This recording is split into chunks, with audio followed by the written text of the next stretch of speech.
Hello everybody. So I'd like to show you two problems from our assignment that concern something called the divergence test. So before I talk about these problems, let me show you where and how I've given that to you. So here on Canvas I have this formula table, and the divergence test is right here. It's also called the nth term test. But it says this: if I have a series to infinity, here I have it starting at 0. It could start at 1 or 2 or 3 or whatever. But the series is the series from 0 or whatever to infinity. An is the formula that gives you each term. Now, the test goes like this. If the limit as n goes to infinity, as applied to this formula in our series that gives us the terms, is not 0, the series diverges. Okay? So you take this formula that the series is made of. You apply the limit to infinity on that. And if you get something that's not 0, then that's definitive that the series diverges. However, if that limit is 0, then the test is inconclusive and it doesn't say anything one way or the other. Okay? So let's try to use that. Here's my first example. It says use the divergence test to determine whether the following series diverges or is inconclusive. So based on what I just told you, I've got this series and I need to figure out what is this limit. Now k is our variable in this series, so we'll say limit k goes to infinity, 5k over natural log 10k. What's that? Based on that, I can give you an answer as far as what the divergence test says about it. Okay, so this limit right here, if you let k go to infinity, is an indeterminate form. Okay, and here's what I mean by that. If k goes to infinity, individually, 5 times k and natural log of 10k both go to infinity on their own. Okay, so that's called an indeterminate form, and in such cases we can use L'Hopital's rule. Here's what L'Hopital's rule says we can do for calculating that limit. So I included L'Hopital's rule on this formula table. And we see it right here. It says, suppose you want, in this case, x is the variable, x to go to infinity for some quotient f of x over g of x. Okay? And suppose that f of x and g of x individually go to infinity, or individually both go to 0. Okay? Those are indeterminate forms. They don't tell you what the limit is, but you can reevaluate this limit in terms of their individual derivatives. So I can say, although this limit on its own does not tell me the ultimate answer, this one, the limit is x goes to infinity of f prime x over g prime x, that could tell me. Okay, so that's what I'll do, because in this case I've got an indeterminate form. So what I need to do is find out what's the derivative of 5k and what's the derivative of natural log 10k, and then I'll reapply that limit and see what I get. Now the derivative of 5k, that's easy, that's just 5. The derivative of natural log of 10k, well, so for this one we would need to know our rules for the derivatives of logarithms, and here's the rule that's applicable. We might say the derivative with respect to x of natural log of u, where u is some formula that involves x somehow. It's going to be 1 over u times du over dx. So it's like you could say 1 over u times u prime, 1 over u times the derivative of the u. Okay, that's the chain rule as it applies to logarithms. So in our case, if k is the variable, all right, the derivative with respect to k of natural log 10k is 1 over 10k times the derivative of 10k, but that simplifies to just 1 over k. All right, so individually I get 5, derivative of 5k, I get 1 over k, the derivative of natural log 10k. Now, I can reapply this limit at this point, but I think I'll simplify this a little bit first. 5 divided by 1 over k is 5k, and now this limit has an answer. Limit is k goes to infinity of 5 times k is infinity. Okay, so what's that tell us? The divergence test says that if this limit is not 0, then the series will diverge. So look at this. If we had to choose something with respect to these choices, we'd say, well, according to the divergence test, the series diverges because our limit is infinity, and that wasn't 0. Okay? If this limit is not 0, then that series is going to diverge, the one we started with. Okay, so that's definitive for that problem. This series right here diverges. Okay? Now let's look at this one. Same basic setup, use that divergence test, okay?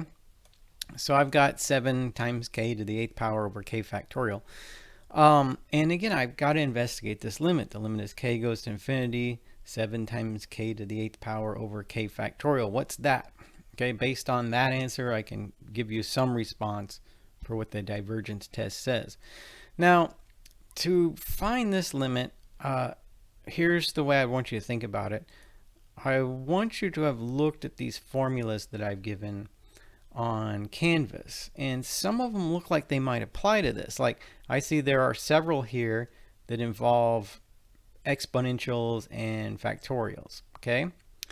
But I think this is the one that is most like what I'm dealing with. So I'm going to copy that down on my paper and say, well, look, I've got a rule on our formula sheet, and it says the limit as n goes to infinity of n to the 8th power over n factorial is 0. And say you take 7 times that. Well, 7 times 0 is 0. So this limit is still 0 just by that formula, okay? So all right, what does that mean? What did it say over here about the divergence test? It says if the limit as applied to our formula is not 0, the series you started with diverges. If it is 0, the test is inconclusive. It doesn't tell you one way or another. So, all right, in this case, I have to say the test is inconclusive. There's still an answer. This series right here either converges or it doesn't, as every series does. Every series either converges or it doesn't. It's just that this test doesn't tell us. Okay, so we'd have to select that it's inconclusive because our limit is 0. All right. Now, I do think this series converges, and it can be proven, but at least for this question, the test doesn't tell us. But still, I want you to think about, like, well, ultimately, what are we talking about? If we say the series converges, what does that mean? If we say it diverges, what does that mean? I don't want you to forget about that. I want to tell you why I can do a little experiment to show you that I think the series converges. Let's look at it like this. I guess all I'm wondering is this. So there's our series. You see that right there? That's the series that we have in this case. And I did some calculations on what the terms are, what the actual numbers are. First term 7, second term's 896, third term's 7,000 something, you know, and there they are. And for me to ask what happens if the series converges or diverges is just to say, if I keep adding these numbers up, does my grand total seem to hit a wall? Does it level off? Does it reach some point that I can't go past anymore, even if I keep adding? I mean, this series goes forever, but it might be that if it converges, the more terms I add, I just get closer to some number, okay? And I never get past it, all right? So that's what it would mean if it converges. Now, I want to investigate that. I kind of want to treat this like in your science class. You can argue about how something's supposed to work, but when you go into the laboratory and do an experiment, that's supposed to settle it, right? So you kind of see it happen. So here I used Excel because I want to do lots of calculations, way more than I'm going to do with a calculator and paper or something like that. So I'm just curious, like, what does it look like if in this series I add more and more of the numbers together? Does it look like the grand total seems to level off and that there's some point that I'm not going to go past, all right, or not?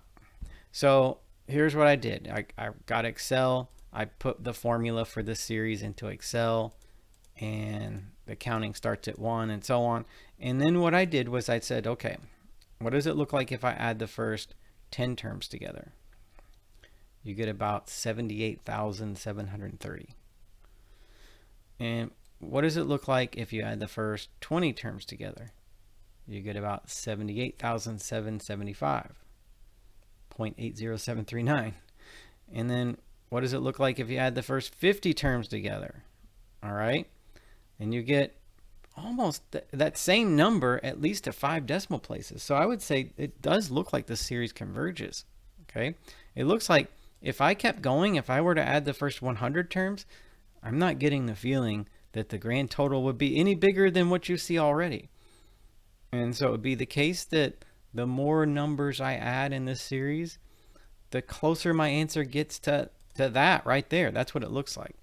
So that's why I would say that I think the series converges. Now, this spreadsheet doesn't prove it because I can't actually take it out to infinity. And who knows, it might be the case that the behavior of this series changes at some point well beyond 50 and starts behaving differently. Who knows?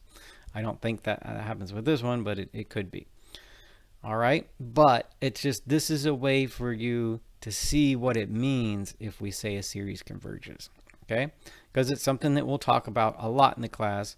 We'll have lots of results, lots of tests, lots of theorems you can apply to a series to see if the series converges or not, but I don't want you to forget about what that means, okay? And that's all I'm trying to establish by showing you this spreadsheet, is that if this series converges, then this is the kind of thing that we would expect to happen. We would expect that the more terms you add, the closer the grand total gets to some number, and that number is what the series converges to.